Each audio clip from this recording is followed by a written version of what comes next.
Thank you for standing by, and welcome to American Airlines Group's third quarter 2022 earnings call.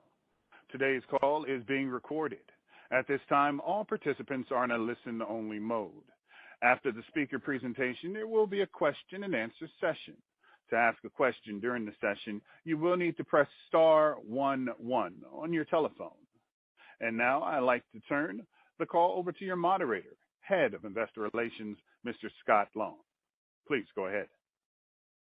Thanks, Latif. Good morning, everyone, and welcome to the American Airlines Group third quarter 2022 earnings conference call. On the call this morning, we have our CEO, Robert Isom, and our Vice Chair and CFO, Derek Kerr. A number of our other senior executives are also on the call for the Q&A session. Robert will start the call this morning with an overview of the third quarter, and Derek will follow with details on the quarter and our operating plans and outlook going forward. After Derek's comments, we'll open the call for analyst questions, followed by questions from the media. To get in as many questions as possible, please limit yourself to one question and one follow-up. And before we begin today, we must state that today's call contains forward-looking statements, including statements concerning future revenues, costs, forecasts of capacity, and fleet plans. These statements represent our predictions and expectations of future events, but numerous risks and uncertainties could cause actual results to differ from those projected. Information about some of these risks and uncertainties can be found in our earnings press release that was issued this morning, as well as our Form 10-Q for the quarter ended September 30th, 2022. In addition, we'll be discussing certain non-GAAP financial measures this morning, which exclude the impact of unusual items. A reconciliation of those numbers to the GAAP financial measures is included in the earnings press release, which can be found in the Investor Relations section of our website. A webcast of this call will also be archived on our website. And the information we're giving you on this call this morning is as of today's date, and we undertake no obligation to update the information subsequently. Thank you for your interest and for joining us this morning. And with that, I'll turn the call over to our CEO, Robert Isom. Thanks, Scott. Good morning, everybody. Thanks for joining us. This morning, American reported a third quarter GAAP net income of $483 million. And excluding net special items, a third quarter net income of $478 million. We produced revenues of $13.5 billion, which sets a new record for any quarter in the history of American Airlines.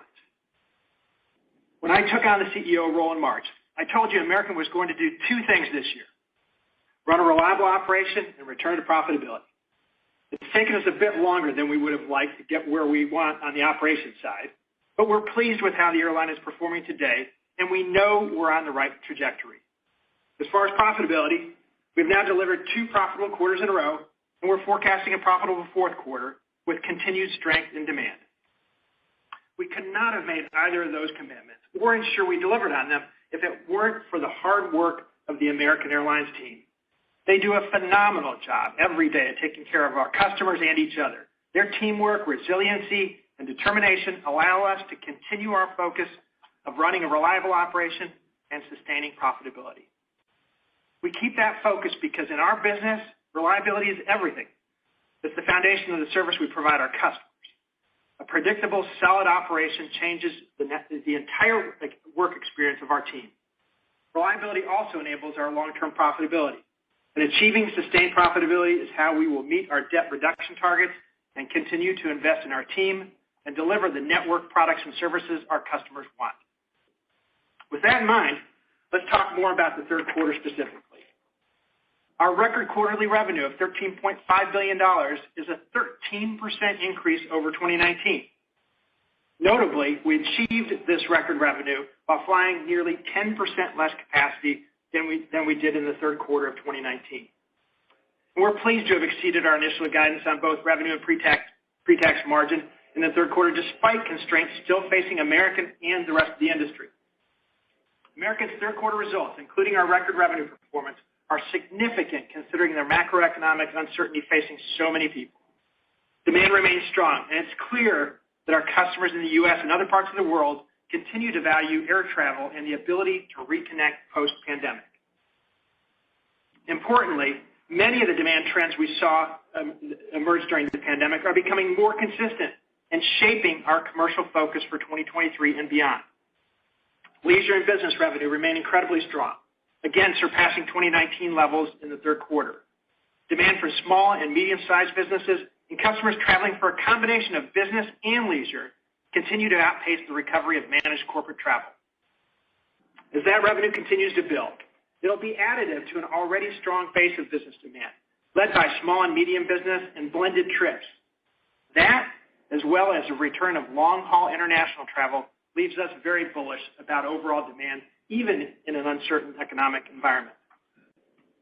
The changing nature of demand provides an opportunity to rework our commercial offerings to better meet the needs of all customers and create a more resilient and profitable business.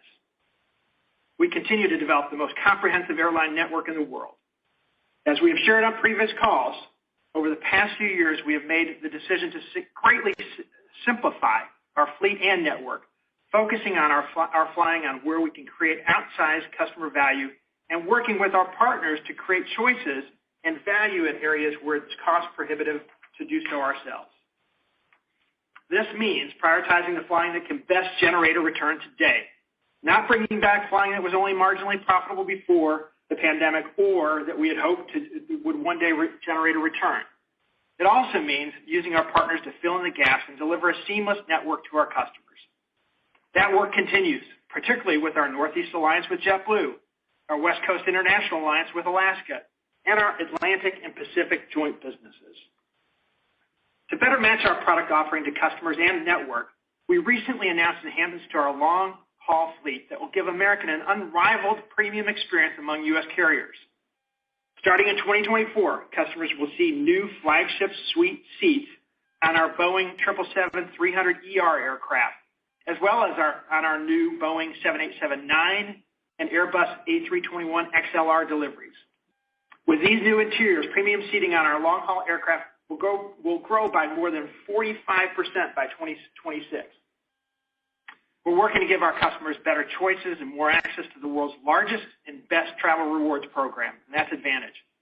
It's clear that customers want more when they shop for travel, more choices, more ways to earn and use miles, and more incentives to earn miles even when they don't travel. So turning to our operation, as I mentioned at the outset, operating reliably is critical to everything we do. We have the youngest fleet and the best network and partners in the industry, but we can't take full advantage of those assets if we aren't running reliably. That's why we continue to invest in our operation with additional resources and new technology, and those efforts are paying off.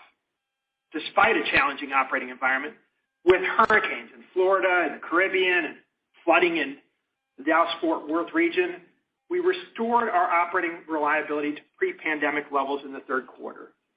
And we did it while flying a schedule that was 25% larger than our closest competitor. We have delivered record on-time arrival rate and completion factor so far in October and expect to carry that momentum through the upcoming holiday season and beyond. Hurricanes Fiona and Ian were devastating for so many, including the communities we serve and the places our team and customers call home. The American Airlines team stepped up in amazing ways to take care of our customers and each other during very challenging circumstances. Through our Advantage program and the partnership with the Red Cross, almost $4 million has been raised to support victims of the storms, and American continues to support our team through the American Airlines Family Fund. The storms moved through quickly, but they had an outsized impact on American given the size of our operation in Florida. We had to cancel more than 1,500 flights the last 4 days of September, given the impact of Hurricane Ian. And we estimate right now that these storms reduced revenue by about $40 million. As we close out the year and look to the first quarter, we continue to size the airline for the resources we have available and the operating conditions we face. This approach and our strong operational performance in September and so far in October give us a lot of confidence as we head to the busy travel holiday season. In closing, we remain very encouraged by the continued strength and demand and the trends we're seeing across the business. American has the best team and most efficient assets in the industry, and we have built an airline that can be successful in many different demand and economic environments. Looking ahead, we're focused on investing in our operation, our network, and our partnerships to ensure we can continue to deliver for our customers. And of course, we'll do so while remaining focused on achieving sustained profitability and reducing our debt. And with that, I'll hand it over to Derek. Hey, thank you, Robert, and good morning, everyone. I want to start by thanking the American Airlines team for their efforts during the third quarter. Our airline's success during the quarter was only possible because of the hard work of our team during a challenging summer. This morning, we reported a third quarter GAAP net income of $483 million. Excluding net special items, we reported a net income of $478 million. Both equate to earnings of 69 cents per diluted share. Since the beginning of the year, we have been focused on returning the airline to sustained profitability. We are pleased that our third quarter results build on that progress we made in the second quarter. We beat the high end of our initial earnings expectations due to the continuation of the strong demand environment. The third quarter was our highest quarterly revenue in company history, beating the second quarter of this year. The domestic and short-haul international entities continue to lead the revenue recovery, and we expect further improvement in long-haul international as we continue to grow back our capacity. The investments we have made to renew and simplify our fleet position us well for the future. We continue to operate the youngest, most fuel-efficient fleet among U.S. network carriers. In August, we began taking deliveries of new 787 aircraft from Boeing for the first time in 15 months. In the third quarter, we took delivery of 4 787s, and we expect to receive 5 the remainder of this year and 4 in the first half of 2023. Our Boeing 787-9s are still expected to be delivered starting in 2024. During the quarter, we also took delivery of 3 A321neos and reactivated 6 737-8s from long-term storage. In the fourth quarter, we now expect to take delivery of 8 A321neos, 3 E175s, in addition to the 5 787-8s I mentioned previously. Based on our latest guidance from Boeing, we now expect to take delivery of 19 737 MAX 8s in 2023, compared to the 27 deliveries that were previously expected. This change in timing will shift planned CapEx out of 2023 into future years. Our 2023 aircraft CapEx net of leases is now expected to be $1.6 billion. We ended the third quarter with $14.3 billion of total available liquidity, which is $700 million higher than our initial third quarter forecast due to continued forward booking strength seen throughout the quarter. This level of liquidity is more than double the amount we had at the year end of 2019. Reducing total debt continues to be a top priority, and we remain on track with our target of reducing overall debt levels by $15 billion by the end of 2025. As of the end of the third quarter, we have reduced total debt by $5.6 billion versus the 2021 peak, and as I mentioned last quarter, we expect further benefit from a reduction in our pension liability that will make reflected at the end of the year. In the fourth quarter, we expect to make approximately $540 million of scheduled debt and finance lease payments, freeing up additional collateral in the process. We maintained our elevated liquidity position throughout the third quarter and continue to balance appropriate target liquidity levels with the expected recovery, debt reduction opportunities, and investment in the business. We'll continue to target $10 to $12 billion in total liquidity in the medium term and intend to utilize excess liquidity above that level to accelerate our deleveraging initiative at the appropriate time. Looking forward, our next term loan maturity is our $1.2 billion term loan, which does not mature until December of 2023. Looking to the fourth quarter, we expect to produce an operating margin of between 5.5% and 7.5%. Based on the current demand and fuel price forecast. We currently expect to produce total revenues that are 11 to 13% higher than the fourth quarter of 2019 on capacity that is 5 to 7% lower than 2019 levels. This continued strength in demand is expected to result in total revenue per available seat mile that is 18 to 20% higher than 2019. Our fourth quarter CASM, excluding fuel and net special items, is expected to be up between 8 and 10% compared to 2019. These higher unit costs versus 2019 are primarily driven by inflationary pressure and lower relative asset utilization. Our current forecast for the fourth quarter assumes fuel between $3.51 and $3.56, which is approximately 70% higher than 2019 levels. Finally, while we are still in the process of building our 2023 operating plans, I'd like to share a few thoughts on our approach. We continue to believe that 2023 demand for air travel will be robust. We currently see no signs of demand slowing as we move into the new year, but as always, we will continue to keep a close eye on the macroeconomic environment and will adjust as plans if necessary. Importantly, we will continue to size the airline for the resources we have with a focus on reliability and profitability. As we move into 2023, the constraints facing our business today will remain. Those constraints are slower than planned aircraft deliveries and lower utilization of our fleet, largely driven by regional pilot constraints. Therefore, based on our preliminary plans, we expect our 2023 capacity will be between 95 and 100% of 2019 levels. We believe this approach to capacity will produce strong profitability and free cash flow, reliable operating performance, and allow appropriate levels of flexibility in this very fluid environment. In conclusion, demand for our product is strong, and we remain nimble in our planning and execution to ensure we optimize for the environment we are operating in. As we close out 2022 and move into 2023, we're confident in our ability to continue to deliver on our stated objectives of operational reliability and sustained profitability because of our world-class network, efficient fleet, and incredible team. With that, I will open up the line for analyst questions. Thank you. And again, to ask a question, please press star 11 on your telephone. Again, that's star 11 to queue up for analyst questions. Our first question comes from the line of David Vernon of Bernstein. Your line is open. David Thanks for the time. I was wondering maybe if you could talk a little bit about how the fleet changes you guys have made through the pandemic are sort of impacting operational performance. Obviously, it's going to have an impact on reliability, but also when you think about sort of scheduling the network, maybe getting better utilization, maybe taking some peaks out of the schedule, being unconstrained by the directionality of some of the equipment constraints that are in there. Can you just talk a little bit about how those fleet changes have impacted overall productivity and the early signs there? Hey, David. How are you? Thanks for the question, too. Hey, we're really proud of what we were able to do over the pandemic. You know, a bunch of different projects went into place. You know the story about, rationalizing the fleet, getting down really from a mainline perspective down to two types of narrow bodies and two types of wide bodies. We did the same thing in our regional fleet as well.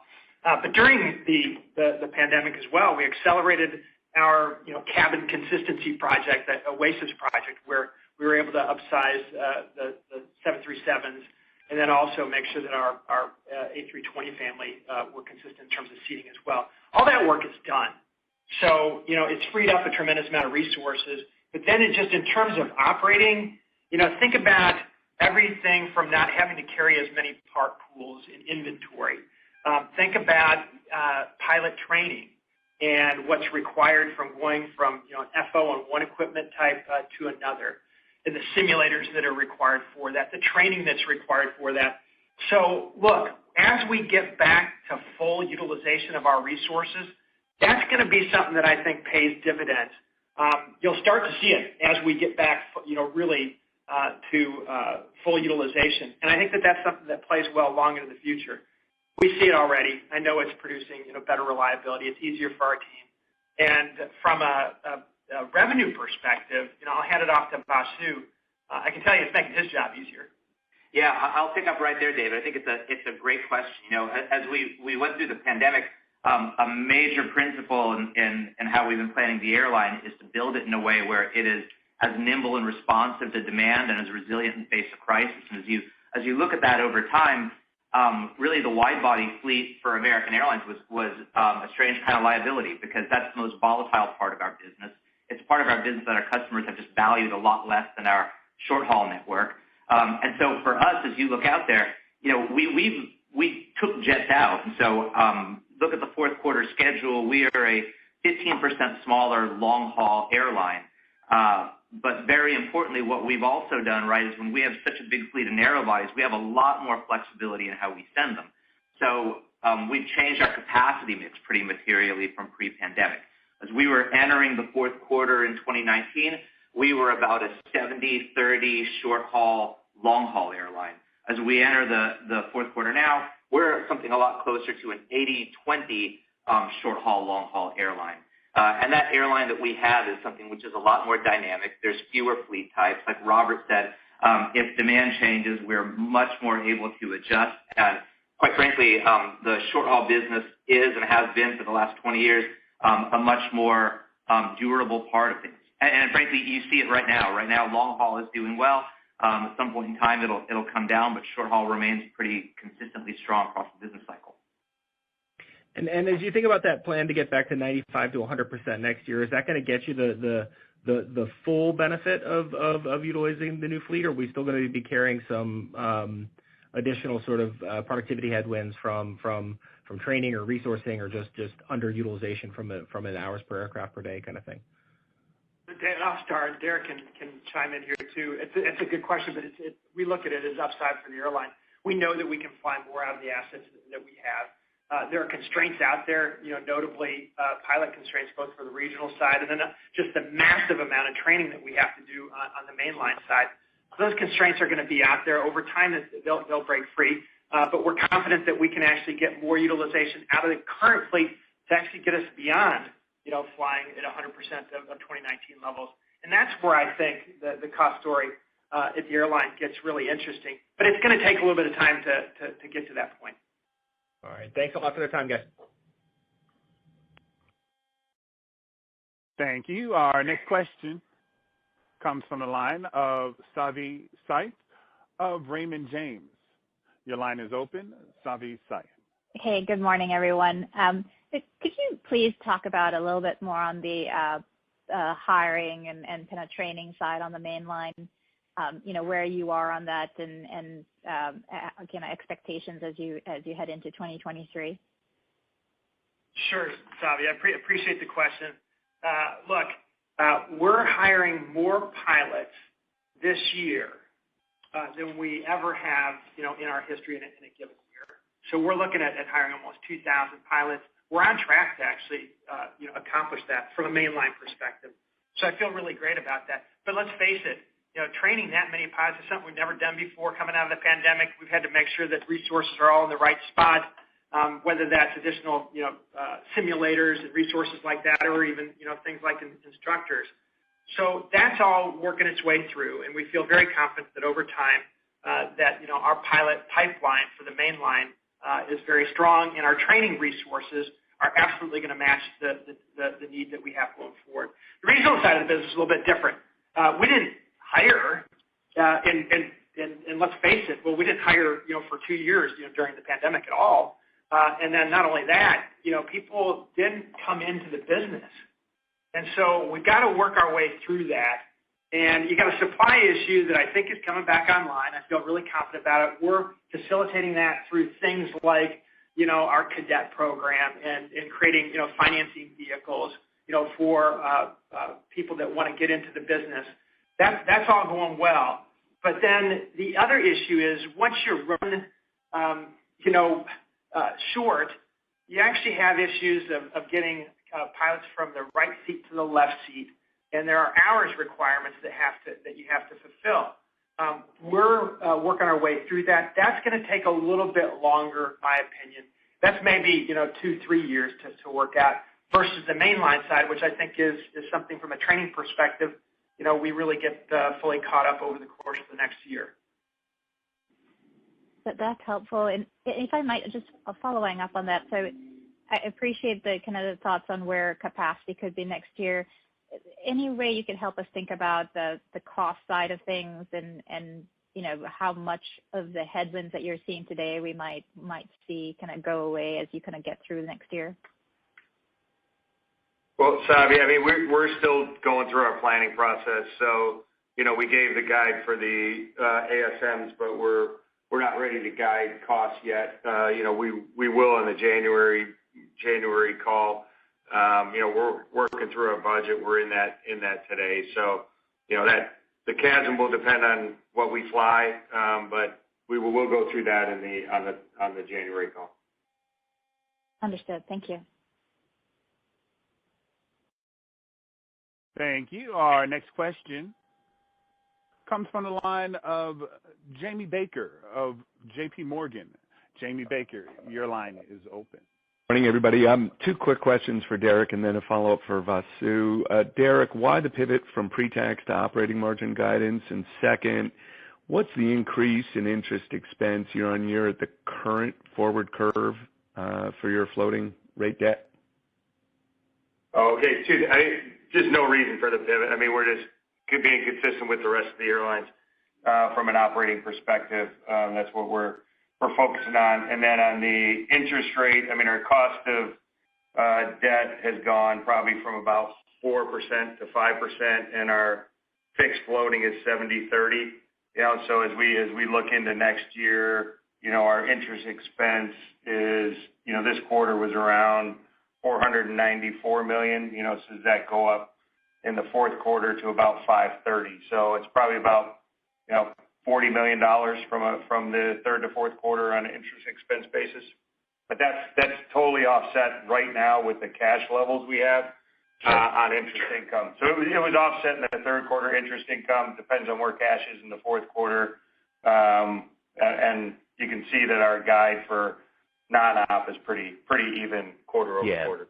Yeah, okay. That's why I asked. I appreciate that. Now, so Vasu, as I continue to think through, you know, how American needs to adapt to new travel patterns, and look, maybe you don't, aside from just shifting some, you know, capacity to certain days of the week, maybe Thanksgiving return peak shifts a bit, but I keep thinking there's more that can be done, you know, fare fences, promotions, advantage, you know, just to better capture these new travel patterns out there, or is it just as simple as adjusting the dayality of schedules? Not sure if dayality is an American term, but I trust you know what I mean.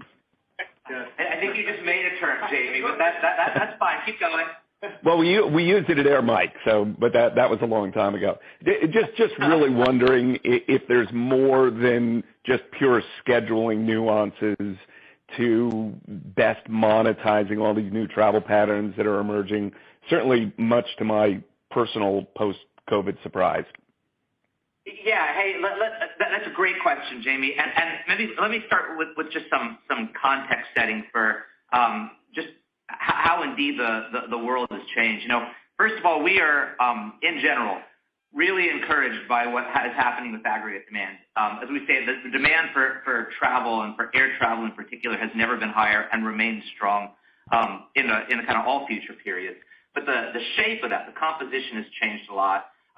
You know, now we're in a place for the quarter where 45% of our revenue came from blended trips, about 30% from discretionary or what we've historically called leisure trips, and the remaining 25% from non-discretionary, what we've historically called business trips.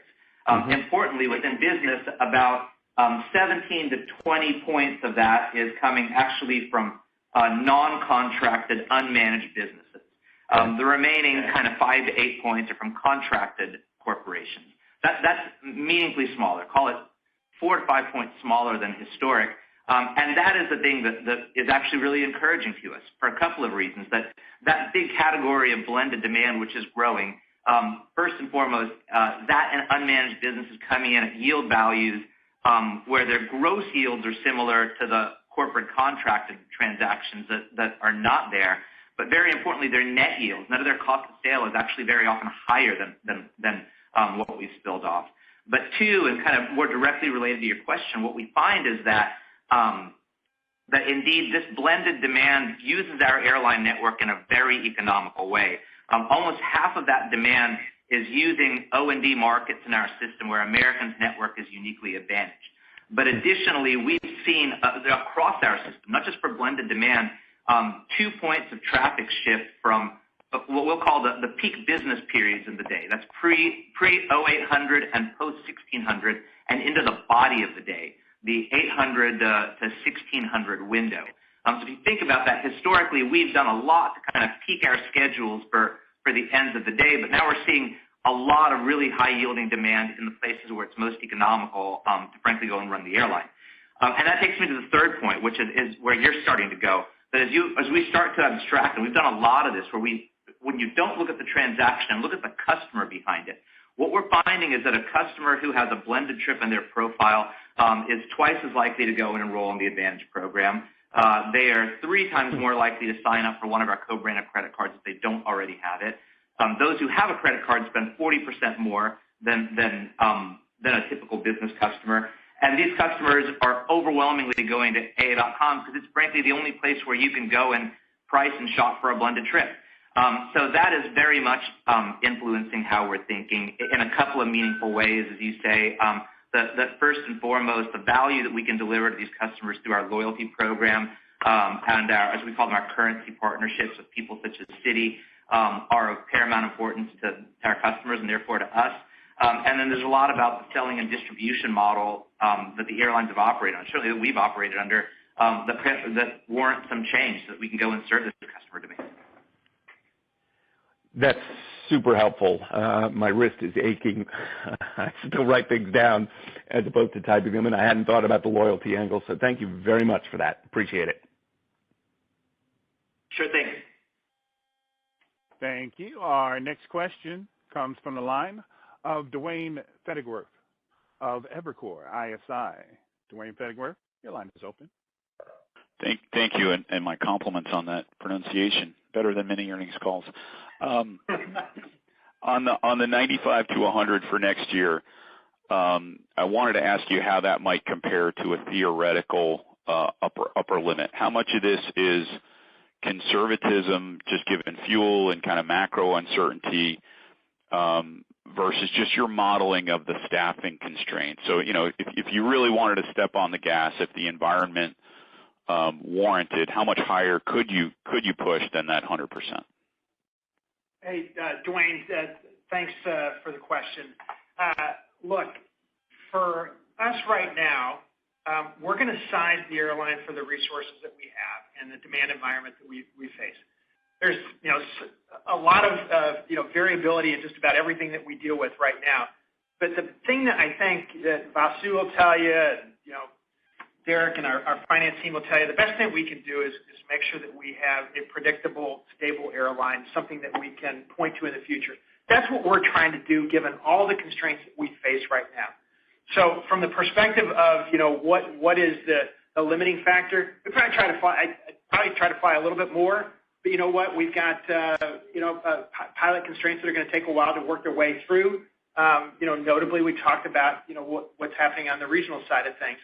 So, in terms of an upper bound, I don't have a number, Derek, and I don't know if we've actually gone out and, calculated a max level.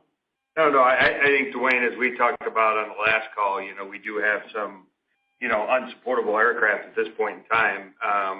As things change, on the regional side, it's all dependent on pilot hiring and how much the main line hire from the regionals. And so we're trying to be prudent in what we do, as we saw in the summer, making some of those kind of assumptions was not easy. So I think we're being prudent on it. If there is more capability for us to fly from a regional perspective and a mainline perspective, because those constraints come down, then we'll be able to.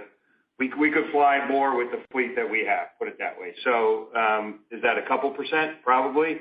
If we flew the whole thing, we could get somewhere in the 5 to 10% range from the fleet that we have. But I think those constraints are going to be there. As Robert said, the regional constraints are going to be there for a longer period of time. We're working through them, and hopefully there's other options that we have to bring that flying back up. That's helpful perspective. And then just for a quick follow-up on ops, can you quantify the savings or the assumed savings from running a better operation in your 4Q guide? And, it's an American question. Frankly, it's an industry question. What have we learned or institutionalized from this summer that gives you confidence that sort of these ops, better ops will sustain? Maybe in fourth quarter, frankly, it's less peak. It's fewer ASMs. Maybe that's the driver and the confidence. But, if you can help us understand what's been institutionalized from this summer, that would be helpful. Yeah, Duane, that's something we talk a lot about. And And look, we talk about utilization and getting more out of it, but there's always, an offset to that utilization with, running an airline that is potentially less reliable. So what we've done right now is we've taken a look at, and given that the pandemic brought so much variability in just about every input to the business, okay, everything from partners at the airport to airspace limitations to, Boeing and Airbus, delivering aircraft, our pilots and flight attendants. What we've tried to do is build in at least a little buffer in a number of areas right now. And that is absolutely something that we're carrying on into the fourth quarter. Where does it show up? It shows up in higher reserve levels for pilots and flight attendants. Where does it show up? It shows up in terms of maybe not running even some of the aircraft that we have as hard as you would. It shows up in terms of making sure that we're trying to take into account restrictions that we have in airports and with airspace as well. So we're putting that all in. My hope is that as the airline gets up to speed and our other partners and vendors get up to speed, that's something that we can slowly take a look at. But to the point that you brought up, this airline, American Airlines, the industry as a whole, we need to get back to reliability levels that we had pre-pandemic and even higher. That's the focus, and you're going to see us invest in that, whether it's through putting in the degrees of safety factor in things, or just making sure that we fly the airline appropriate for demand and operating conditions. Okay, thank you very much. Thank you. Our next question comes from the line of Michael Linenberg of Deutsche Bank. Your line is open, Michael Linenberg. Good morning, everyone. I want to kind of touch on, this is sort of a follow-on on Jamie's question about sort of structural change here. And, I don't know if it's to Robert or Vasu. Robert, you talked about 45% more premium seating in your fleet. And when I look at some of the numbers, you can correct me if I'm wrong, but it looks like you're like 7,879. The premium seats are going to go up by 60%. And when I look at where you will be on an absolute basis post this new product rollout, you'll be pretty well ahead of United and Delta. And it feels like it's a bit of a bet, and it is maybe more of a secular shift to have that much premium seating. And I'm thinking, what is, the potential downside risk, sort of how you think about that. And it also looks like, I guess, we're going to see the retirement of the first class on the 777s. Is that right? Yeah, I'm going to let Vasu go ahead and start this one. Yeah, thanks, Mike, for the question. It's a very good one. I'll answer your second one first. Yes, the first class will not exist on the 777, or for that matter, at American Airlines, for the simple reason that our customers aren't buying it. The quality of the business class seat has improved so much, and frankly, by removing it, we can go provide more business class seats, which is what our customers most want and are most willing to pay for. But look, a really important thing to your first question starts actually with the structure of the network that's here now versus what was there pre-pandemic. And though we've talked about it on a lot of calls, it probably can't be emphasized enough. And it's something which you can see through all the successive schedules, the quarterly schedules through COVID, and even into what we published through the rest of this year and early next. But again, remember, for us, we're running a long-haul business now that is 15% smaller than what existed pre-COVID. And furthermore, of that, about 70-ish% of our we presume we're an 80-20 short-haul, long-haul split. But for us, very importantly, 70% of our capacity, almost 70%, is in our core hubs. What's not there is really in some really strong international markets that are very premium heavy. Heathrow, long-haul South America, eventually Tokyo, places like that, or else in really long-haul markets where, frankly, through the strength of our partnerships, we're able to go and make a larger premium cabin work. So because of that, the airline has actually arced itself to a place where there's a lot more demand for its premium seats. The last thing I'll say, and this actually picks up right where my answer to Jamie left off too, is that what we're really encouraged by right now is actually long-haul profitability for American Airlines is better than what it's historically been pre-2019. on a margin basis, in some cases on an absolute basis. What it's being driven by is not just the premium cabin, but interestingly, it's being driven by blended customer demand there. I mean, it used to be that large contracted corporations were as much as 50% of what filled those seats. Now, between 40 and 50% of it is blended demand, and the rest of it is actually leisure demand that is willing to go and pay more for the quality of a business class seat. All of that is coming at higher net yield values than what was there before. So we're really encouraged about what the future holds. And that's a lot of the context behind some of these bets we're making with the long-haul configuration. Very helpful, Vasu. If I can just speak in one other one, and I just on the regional side, you guys seem to be doubling down on adding more regional service, including 50-seaters. And I know in the past you've talked about how that historically has been, those markets have been fairly high yield. But how does that square with just the rising costs that we're seeing on regional labor, other input costs for the regionals? And is maybe the offset that you have this, sort of unique, from a network perspective, you among all the carriers may be the only game in town in so many of these markets that you're still able to make it up in revenue. How do you square that? Thank you.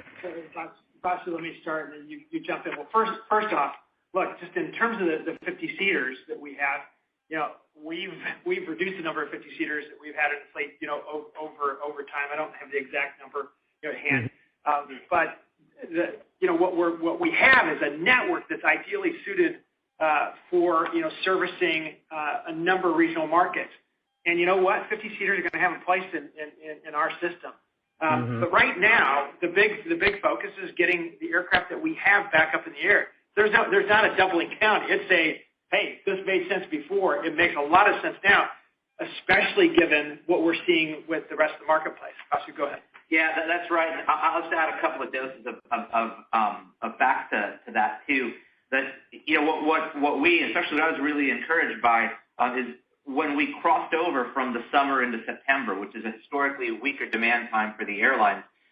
What we found is that historically in let's call it September of 2019, only about 20 to 25% of our revenue was coming from places where our O&D markets where our network was advantaged. When we got into September of this year, it was somewhere between 30 to 33% coming from places where our network was advantaged.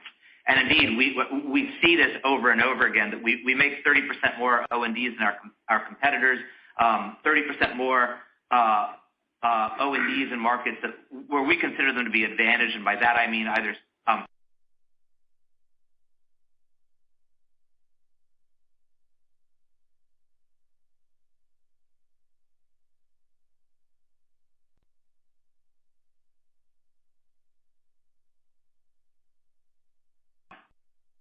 O&Ds where we're the only ones who serve it, or we serve it with the most convenient schedule.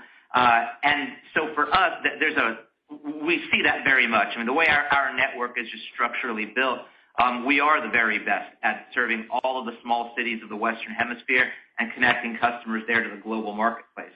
Others are a whole lot better at flying long haul to Asia, or whatever the case might be. But for that reason, there are some really unique things to American Airlines where we have a lot of value in a range of equipment types, from the smallest 50 or 75 seat RJ to a 200 seat narrow body. Whereas for a lot of others, a lot more of their value may be in having multiple flavors of a 300 seat wide body. Hey, Mike, go ahead, Derek. No, Mike, the only thing I was going to add is, Piedmont, we have 3 wholly owned. Piedmont is going to fly 50 seaters. That's what they have today. We're growing those back for sure. Envoy is getting out of the 50-seaters over time. We'll fly some next year. They're going to move, but I know you're referring probably to the Air Wisconsin transaction. In a market where there's difficulty in pilot supply, Air Wisconsin has a great network. We've worked with them before. They have a very good pilot supply. And can fly out of Chicago. And so I think it's an opportunistic transaction to do that in an environment where there's a pilot constrained on the regional side. Great. Thanks for the explanation, everyone. Thank you. Our next question comes from the line of Connor Cunningham of Melius Research. Your line is open, Connor Cunningham. Hey, everyone. Thanks for the time. Just on Savi's question from hiring standpoint, I don't think you actually gave a number on 2023. Is there a stated goal from a pilot standpoint? The only reason why I ask is your headcount, I think, is down 2%. You're talking about capacity being flat to down 5%. So basically, you're there from an employee standpoint. So I'm just trying to figure out, what we're talking about into next year. Derek, go ahead. Yeah, I think, Connor, we're going to have the schoolhouse full all next year. So my assumption is if we, hired 2,000 this year, we'll be hiring the same amount next year, as we bring back the mainline fleet. So I would expect the schoolhouse to be full and us to train about as many pilots in 2023 as we are in 2022. And Connor, I just add that, some of that as well. We still have, considerable retirements due to age 65. We're at the peak levels. So while we're hiring 2,000, it doesn't mean that there's a net incremental of 2,000 pilots by any means. Yeah, I think we retire somewhere in the neighborhood of 750 pilots next year. So a lot of that's retirement. Okay, thank you. And then the progress being made on profitability is obviously great to see, but I think the question a lot of folks have is just around profitability with new labor deals. I'm not trying to get you guys to discuss any of that publicly, but just how do you think about profitability into 23? Is it just more of like the demand picture is just so much better that we can absorb a lot of the pilot pay increases or labor deals and all that stuff? Just any high level thoughts that you may have, that would be great. Thanks. Well, I'll start certainly anything that we do with our pilots, our flight attendants, or any of the other team members that we're currently negotiating with, we negotiate with a mind to making sure that we take care of our team and that we take care of the company as well. When we think about the deals that we have, we're going to make sure that they fit with an economic perspective of making money. And I'm confident we can do that, and it's the best interest of our pilots and flight attendants and mechanics and everybody in this company. So there's win-win deals that'll be had out there. I'm confident that we can do it, and it's in an environment where we take a look at travel coming back being something that just in terms of where people want to spend money is a change from prior to the pandemic. We take a look at the amount of growth that the general economy has had, and yet the airline business is still American Airlines is 10% smaller. And then on top of that, we know that travel's a bargain still. The general inflation is running about 5%, and ticket prices are up since 2019, about 3% or less than 3% on an annual basis. So I look at all that and think that the kind of momentum that we have experienced in the third and fourth quarter carry in. And certainly they're offsetting costs that are built in terms of redundancies that we have in place. But as we get the fleet back up, and as Derek mentioned a little bit earlier, it may take us a while to get the regionals back up and maybe through 2023 to get the mainline fully back up as well. But we will have efficiencies that come with the upgauging that we've done. It will come with the incremental utilization that we can get out of our aircraft.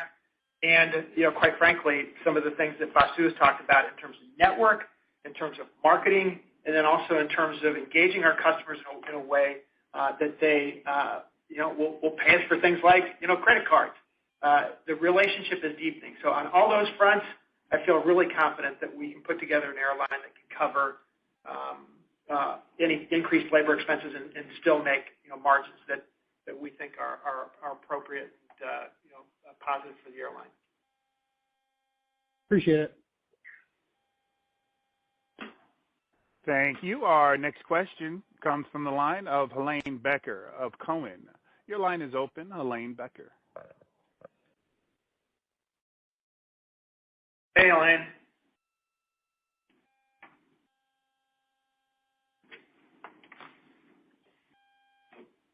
Helane.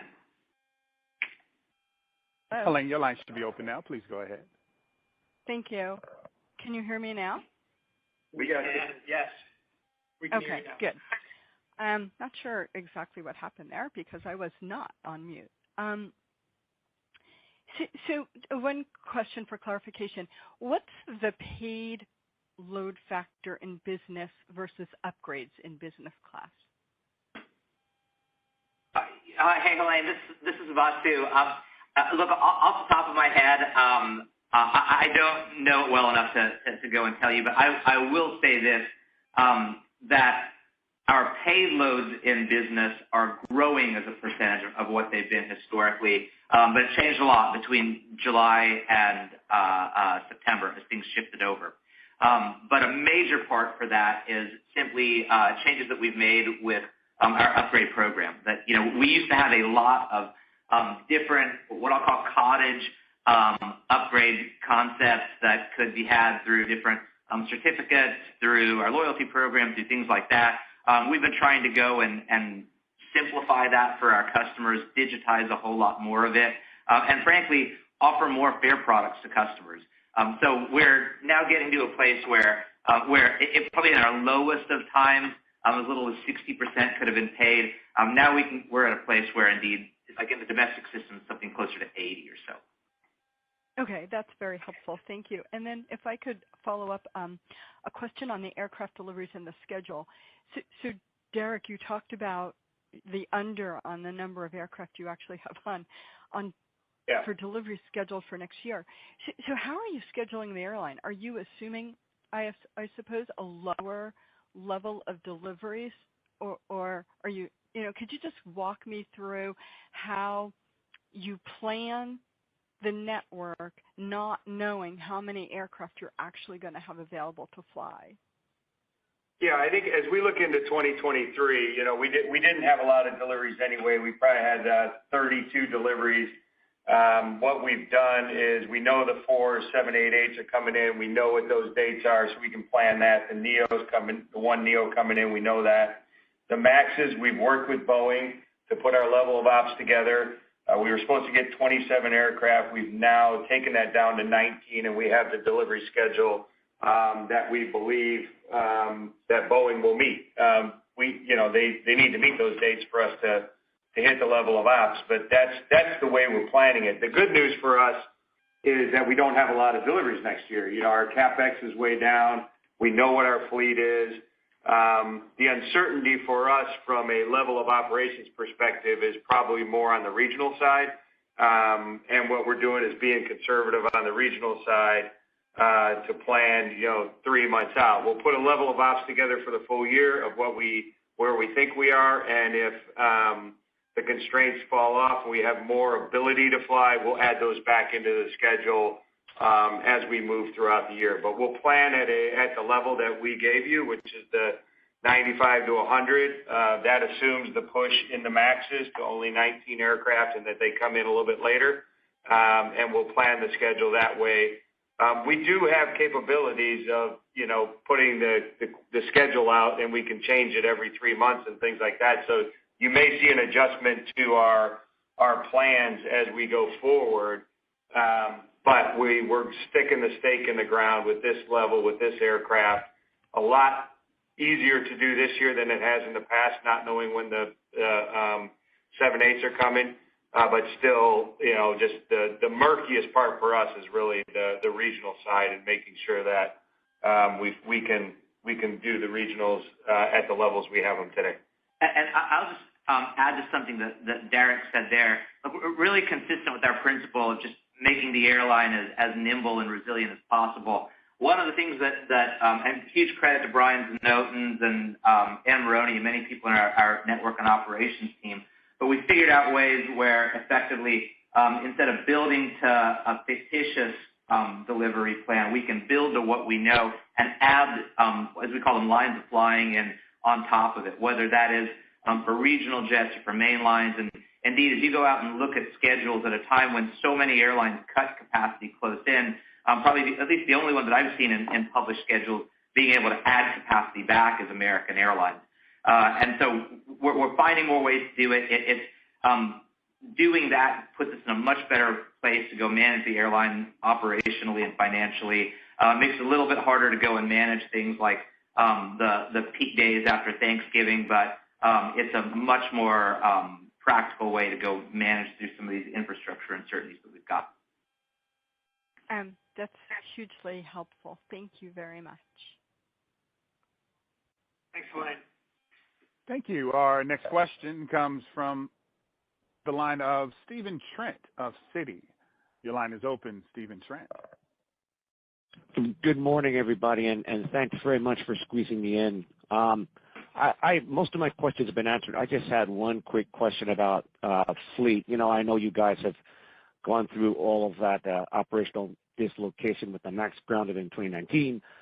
And as you think about longer term, any high level view, sort of what's optimal for American Airlines with respect to, owning versus leasing versus sale lease back, an ideal mix when you consider what's happening with interest rates and aircraft residual values, which just love to hear some color on that. Thank you. Yeah, Stephen, the one thing I will say is we are very happy that we did our fleet replacement program at a time where we could finance aircraft at 3% level. So as we look back at what we've done and where others have to go in this 6 to 7% range, we're very happy where we're at with the financing of our aircraft. As we look forward, we don't have many aircraft in 2023, so that's good news. We only have about 32 aircraft. We already have 5 of them financed. We look at all markets. We look at the WTC market, the sale-leaseback market, the mortgage market, and we are getting attractive pricing in those markets today. So our focus will be on, the back half of 2023 and to finance those aircraft. We're all good through 2022. We're all good through the first half of 2023 with very attractive financing. And hopefully as we go forward, we don't have a significant amount of aircraft. We have 24 next year, and then we go into, 50 and 50 the 2 years after that. So we've done our fleet replacement program under really, really good rates that are going to be with us for a long time. So we're very happy where we're positioned now from an aircraft financing perspective. Oh, that's super helpful. Thanks very much. Thank you. Our next question comes from Sheila Kahyaoglu of Jefferies. Sheila Kahyaoglu, your line is open. Maybe if we could talk about just revenue trends to start. Q3 was the first quarter where international passenger revenue outperformed domestic. Any color on how you think about that trend going forward and potentially the impact on the U.S. dollar strength? Vasu, go ahead and start, and I want to add something at the end too, okay? Yeah, absolutely. Well, look, we as mentioned before, the long-haul business is, if you look back at it over any time period you want, is a much more volatile line of business to be in than the short-haul business. We think that's absolutely the case.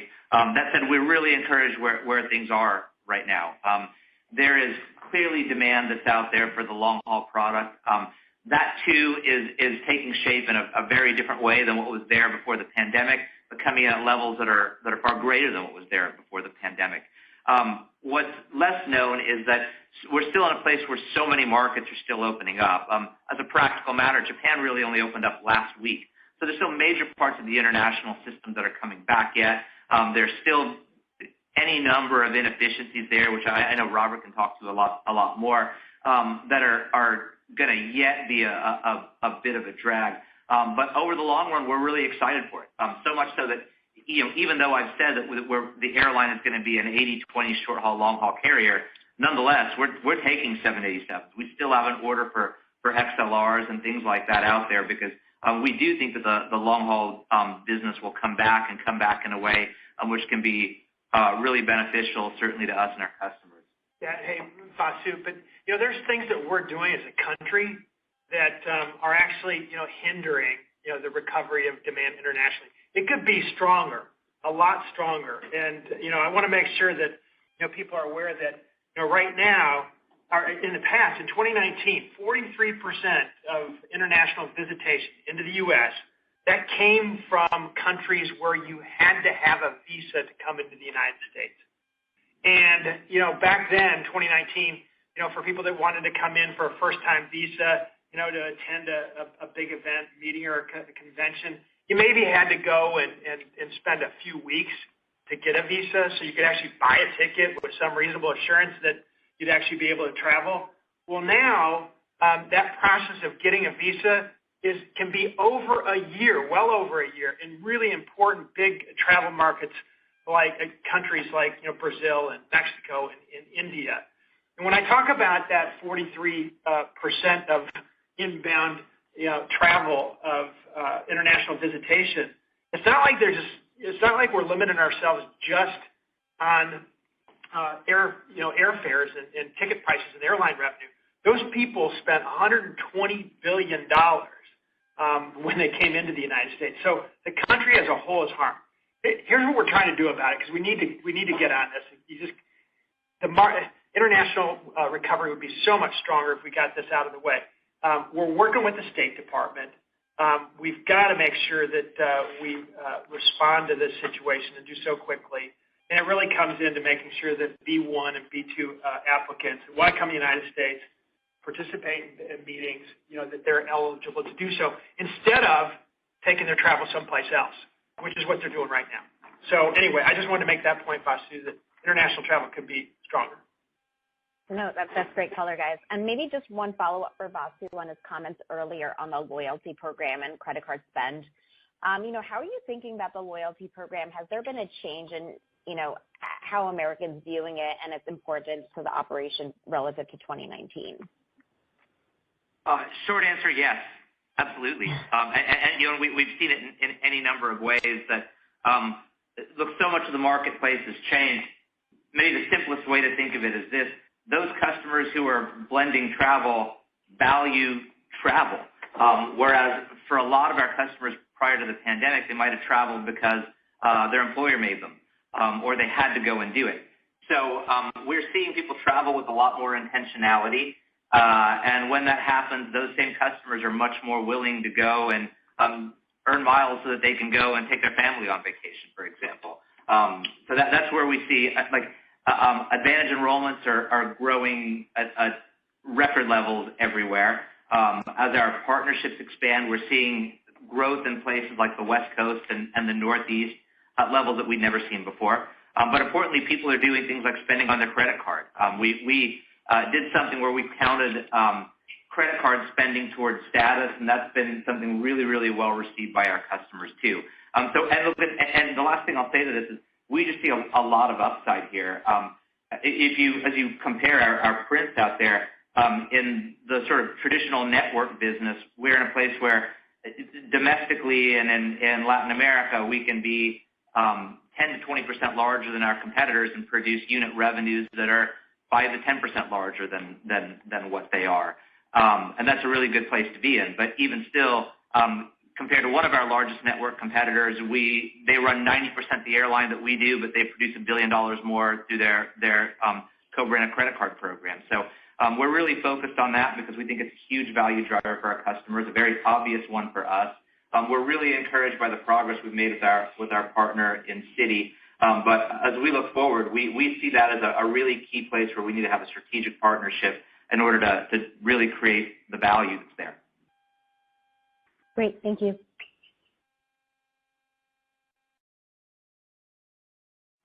Thank you. That concludes the analyst Q&A. We will now take questions from the media. If you're a member of the media and would like to ask a question, please press *11 at this time. Again, if you are from the media and would like to ask a question, please press *11 at this time.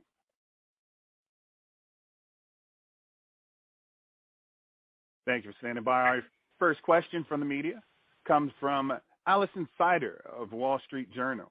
Your line is open, Allison Sider. So much. Curious, everyone's been talking about sort of these different travel patterns, more blended travel, different types of leisure trips.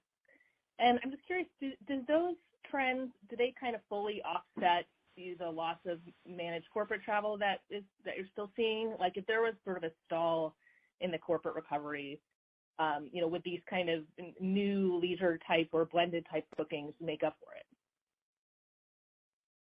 Absolutely. It has way more than offset it. And then you can see it in the results, right? We have the contracted corporations are 80% recovered, but this is the second quarter in a row where revenues have never been higher in our history.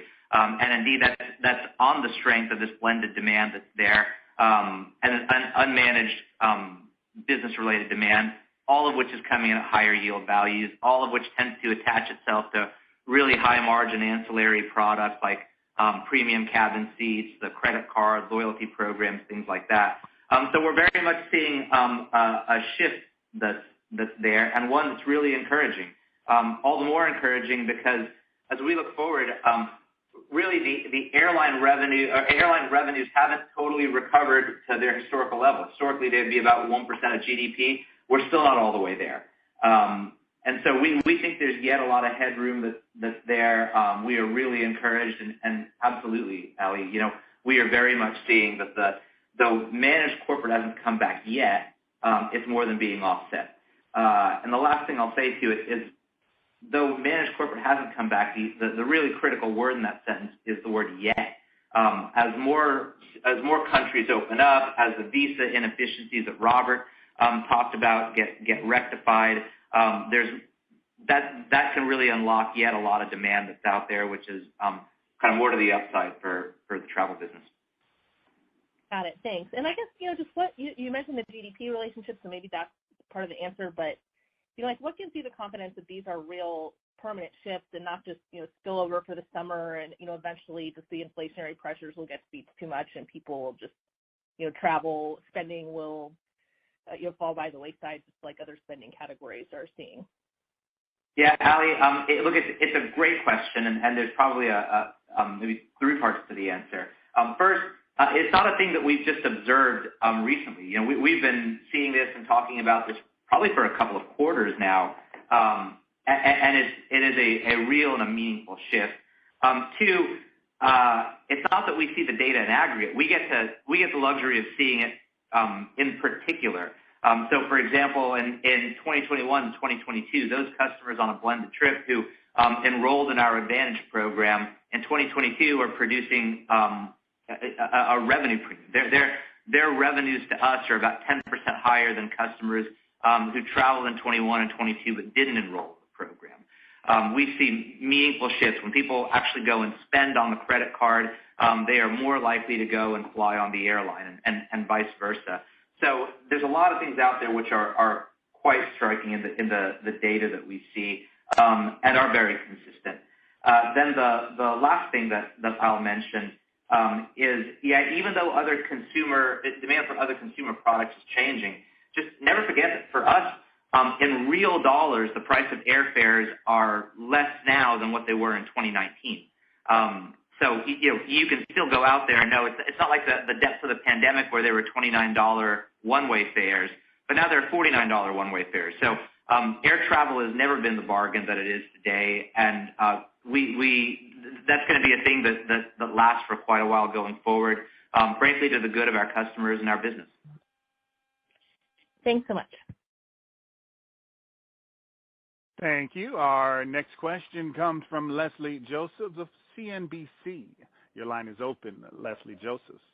Hey, everybody. I was wondering how you're thinking about the Advantage program, and with so many people getting cards, lots of sign-ups, very high spend, and accruing lots of miles, how you're thinking about just the sheer number of people that have so many miles and whether you can deliver a product that entices more people to remain in the program and to keep using it. And I'm thinking like competition for upgrades and things like that. And then my second question, in 2023, you said 95 to 100% back to 2019 levels.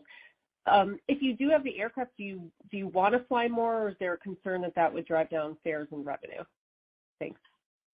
Hey, Leslie, this is Vasu. I can start into that, and others may want to join in for the second part of your question. Look, as we like to say it, burn begets earn. And the most important thing is people are earning more miles we want them to keep continuing to do it. It's valuable to them. They want to be able to unlock future travel opportunities. And the really important thing is for that to happen, they need to be able to burn their miles. So stay tuned for more, but we're looking at a lot of ways where we can make status more rewarding and more meaningful, and also where we can do more things where people can use their miles more. We were really encouraged this summer. We actually experimented with a lot of ways where we went and expanded availability for award redemption and things like that. And we found the take rates amongst our customers to be really promising. And so we see a lot of opportunities for that, both within AA but also in conjunction with many of our partners. So more on that soon. And then if you could just repeat your second question. Vasu, this is me. I'll add, into that. Look, whether or not, we're the Advantage members, are outpacing, the growth in Advantage members are outpacing, our ability to service them. Hey, Leslie, that's where, we talk about what we're doing with our premium seats, and making sure that we have the ability to serve customers. But as well, we're creating world-class product as well in so many different places. Take our LaGuardia Lounge. If you haven't been there, please go see it. I think it's the best domestic lounge in the country. And it's only going to be beaten when we open up our new DCA lounge. And you'll see that we're doing this kind of thing to make sure that we can accommodate, a much broader group. And we're going to spend for it. It's worthwhile to do that, and we're attracting the right customers. So then, the last thing is, would we be flying more right now if these constraints weren't out there? We'd be flying a little bit more, and we'll take a look at that for next year. But as I said before, the biggest thing for us is making sure that we have certainty in terms of our schedule. And so we're going to make sure that we don't outpace what we have in terms of aircraft deliveries, if that's the constraint, or if it's, pilots at a regional level or our ability to train pilots from a mainline perspective. Thank you. Thank you. Our next question comes from the line of Mary Schlangenstein of Bloomberg. Your line is open, please, Mary S.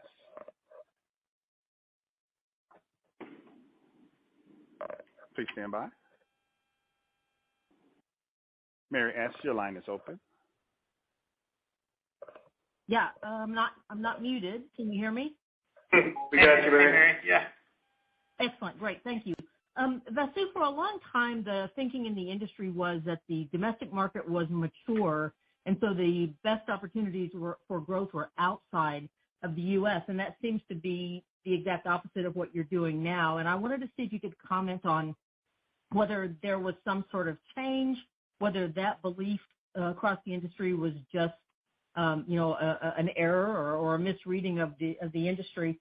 And then the second question was on the 80-20 short haul, long haul mix.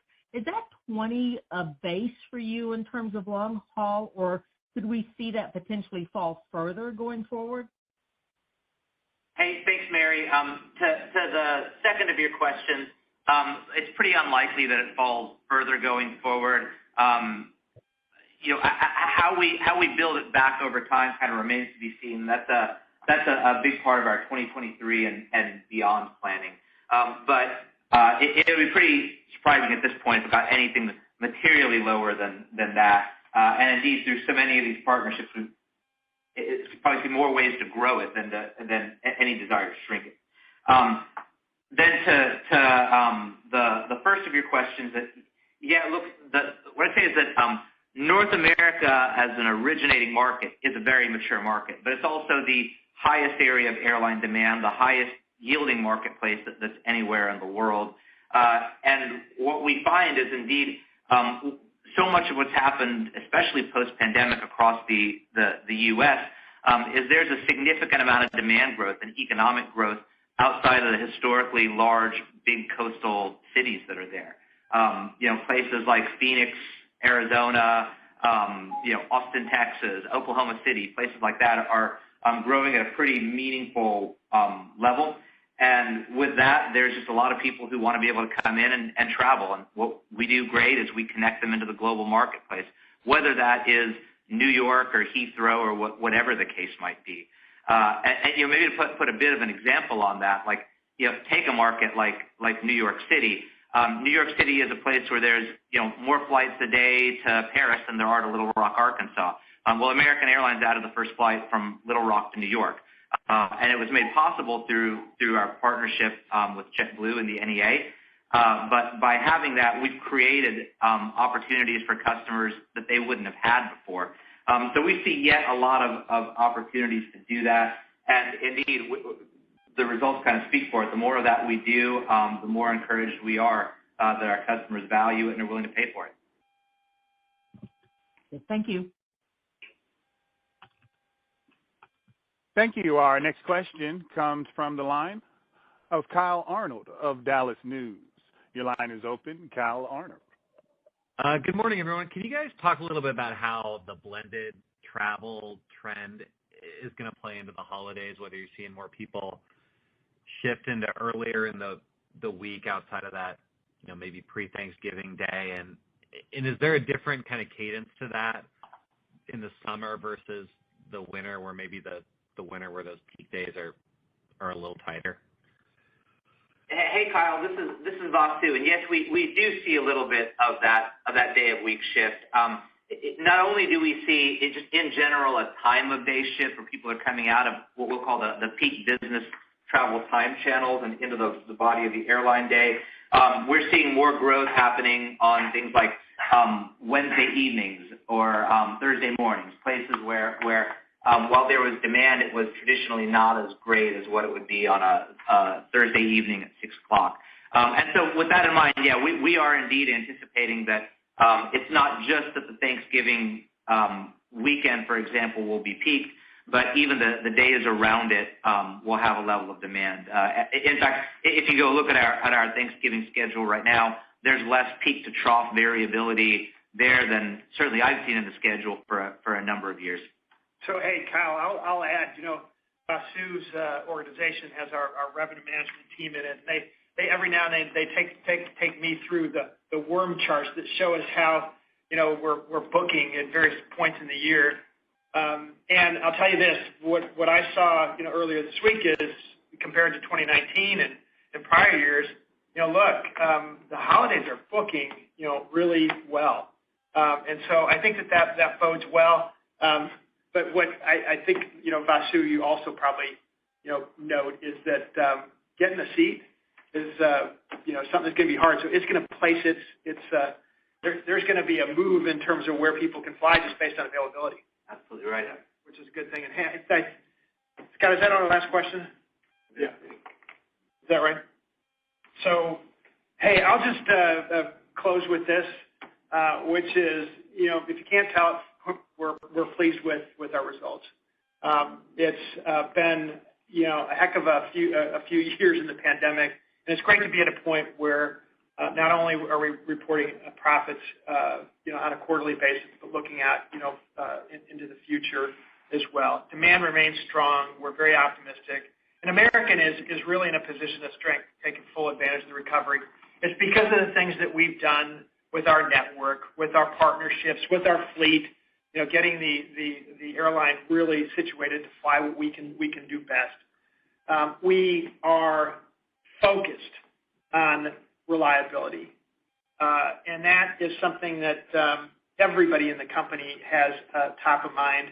I'm really pleased with how we're performing here in October and in September, and as we closed out August as well.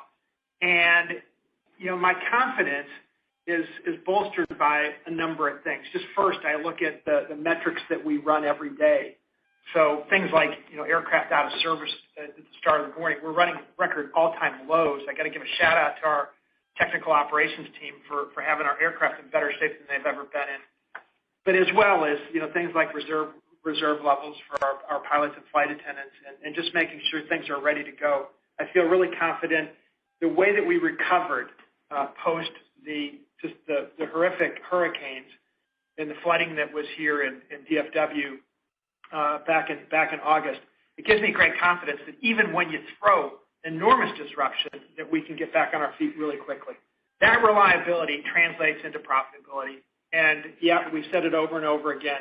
we have to be profitable in order to, really, serve the needs of our communities, our customers, and, the shareholders of this company. We're intent on doing it, and, we're going to make sure that this airline is one that you can count on in terms of producing profits, ultimately reducing debt over time, and being, sustainable from a profitability perspective. So we're hard at work. We're going to get back to it as soon as we get off this call, and I appreciate everybody spending time with us, and thanks.